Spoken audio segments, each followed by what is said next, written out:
על פי מסורת הטנטרה, אין הערה ללא גורו. כל ספר מהמודרה פותח בשאלה איך מתחילים ללמוד מהמודרה, והתשובה היא גורו. זאת ההתחלה. מאחר אנחנו לומדים את כתביו של בודה שקימוני, מתעוררת השאלה מי היה הגורו של בודה. ולא כל כך ידוע בכתבים מי היה הגורו של בודה, זה לא מופיע.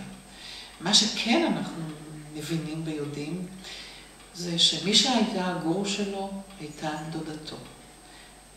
מה שקרה הוא שאמא של בודה נפטרה כשהוא נולד, ומי שגידלה אותו זאת הייתה הדודה שלו, שהיה לה בן בגילו. והיא גידלה דווקא את הבודה כמלך ולא את הבן שלה.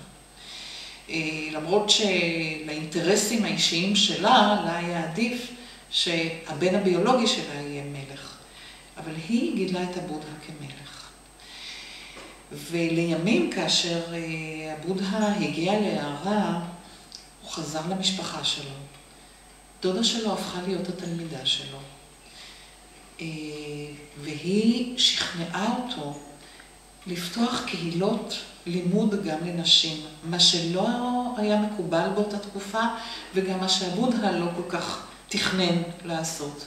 והיא שכנעה אותו ללמד נשים. כשהיא הגיעה לגיל 80, היא הגיעה להערה, והפכה בעצם להיות בודה, ערה. ולה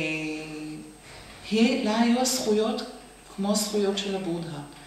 לה הייתה הזכות ללמד גם נשים וגם גברים, מה שלא היה מקובל ולא היה מותר לשאר המורים.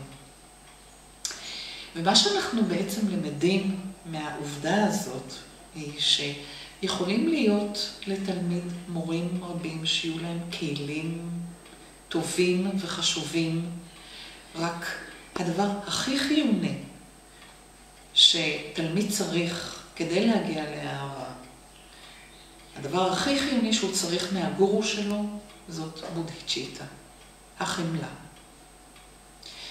ומסירות הנפש. וזה היה בעצם הדבר הכי חשוב שהיה לדודה של הבודה לתת לו.